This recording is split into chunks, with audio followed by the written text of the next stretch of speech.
Hello again, and welcome back to another video. So today I thought we would do a little story time about injuries, recovery, the journey through recovery, and figuring out injuries and what I've gleaned from recovering from my shoulder dislocations or the rehab process that I went through for my shoulders. And if you want to take some time to listen to this story and you want to get comfy, go ahead, get comfy, grab a beverage that you like that makes you feel comfy, and you can come back and listen and join in if you want. Okay. So, in order to talk about this, we need to talk about my very first shoulder dislocation, which was when I was playing netball. And this was maybe when I was 14 or something like that. And I was very intense when I played sports. And it was like life or death. and I'm not really okay. I'm hyperbolic, but I did take it very, very seriously. And when I was practicing, I would be really locked in as well. So with netball, when the ball goes out of the court, it's out of play. When it's in the court, it's still in play.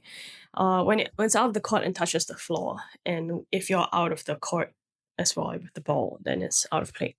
So so the ball started to go out of the court, and it was still in the air. But in order to keep the ball in play, and you can do this, okay, you can jump, stay in the air, hit the ball back into the court, and the ball remains in play.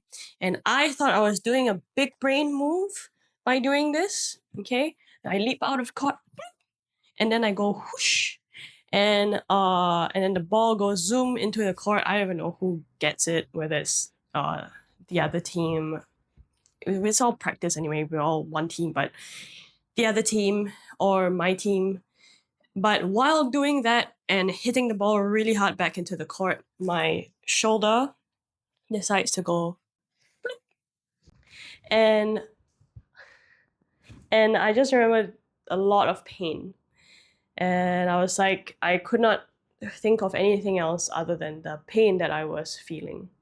Now, this position no longer feels as vulnerable and is not as vulnerable to my shoulder as it used to be, but it was. And I am hypermobile, and that predisposed me to having more sprains and strains and dislocations.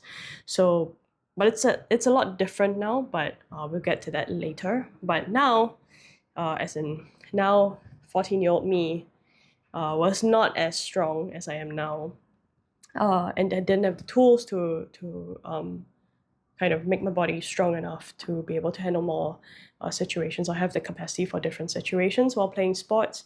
So shoulder went bloop, and I didn't know what to do other than to just remove or attempt to remove the bib that I was wearing. And at netball, we wear bibs like babies.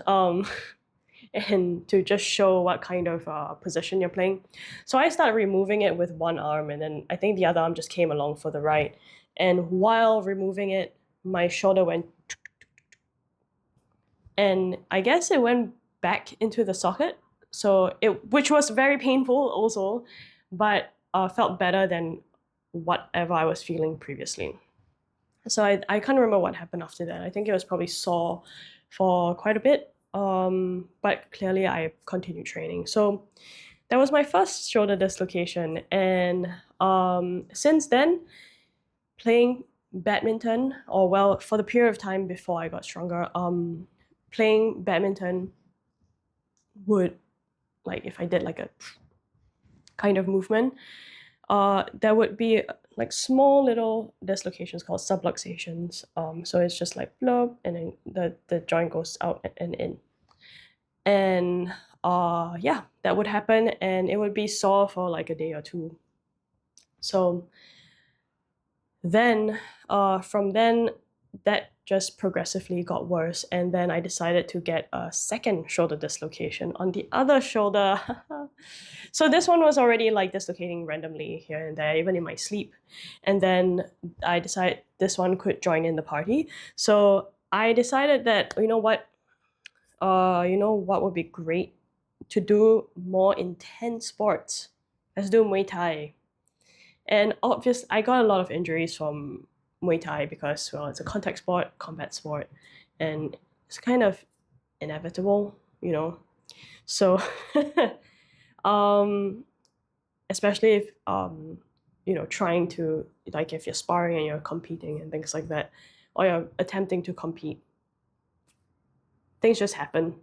Anyway, so the shoulder, I was sparring and I threw a hook, and the person sparring me also threw a hook, and we hooked hooks, and they pulled the arm back, and my arm went this way, because I kept my arms quite loose when I punched, and then this shoulder decided to go bloop as well, and then I can't remember how it got back into place, but it did at some point. And then since then, this one joined the right side and was dislocating really easily too.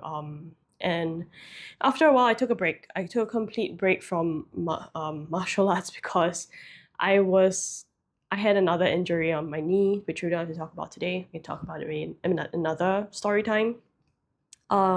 Yeah. So I took a complete break, and then I trained in other ways. And eventually I worked at a gym, and I was training a lot more in like with like free weights and stuff like that, and some calisthenics. And I thought, okay, I'm feeling pretty strong, so I decided to try Muay Thai again. And I was just doing pad work, and when I threw this hook, the shoulder did the bloop bloop thing again, and the person that I was doing pad work with said, maybe you might want to look into that and get that checked.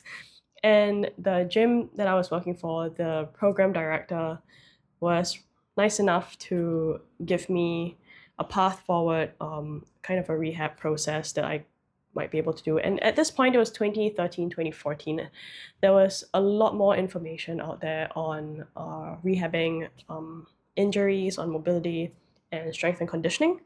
So not that there wasn't before, but it was a lot harder to I guess get that information, from the internet.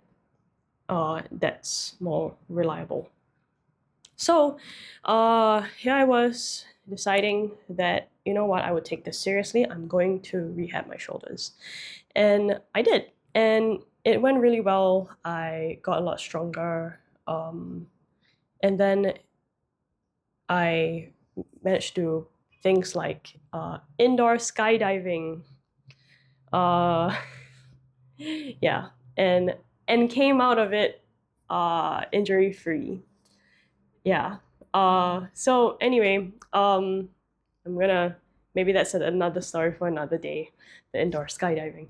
So anyway, so I was a lot better with how I felt about my shoulders, and I learned that injuries really suck, and the journey to helping yourself is not linear, and it can be if it can be if you have someone help you, and someone who a good professional be able to help you, and that can make the process a lot more straightforward.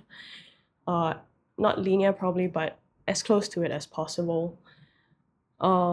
Yeah, but injuries suck, and recovery takes a long time, but it does allow you, and it allowed me, time to kind of get to know myself and my body more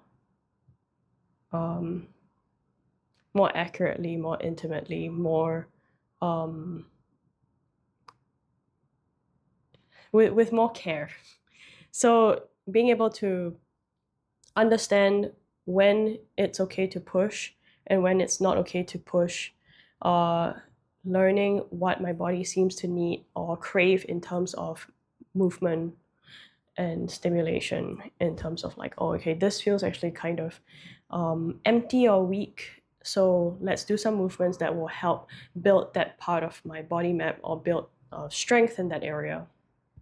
And I've learned a lot from trying to build my body back from the many years of injuries that I had. And now my shoulders feel a lot more secure and a lot safer.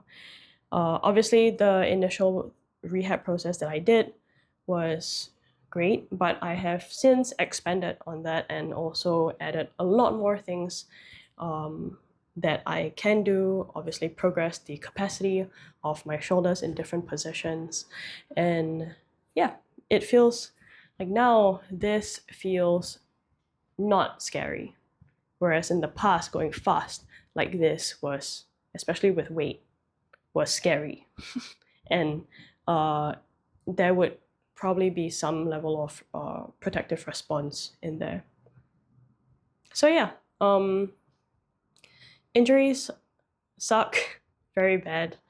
And sometimes the journey is really frustrating, but it is definitely a chance to get to know what you need, or it was a chance for me to get to know what I need with a lot clearer feedback and very, very stark feedback from my body. And yeah, I'm happy now that my shoulders are a lot stronger and I feel more equipped physically to do a lot more things, and I feel, you know, like I have a lot more freedom of movement. And I can go to a boxing class and feel like, oh, my shoulder's not gonna pop out, you know, or rather, I don't even think of that. I can go to a boxing class and just enjoy the boxing class.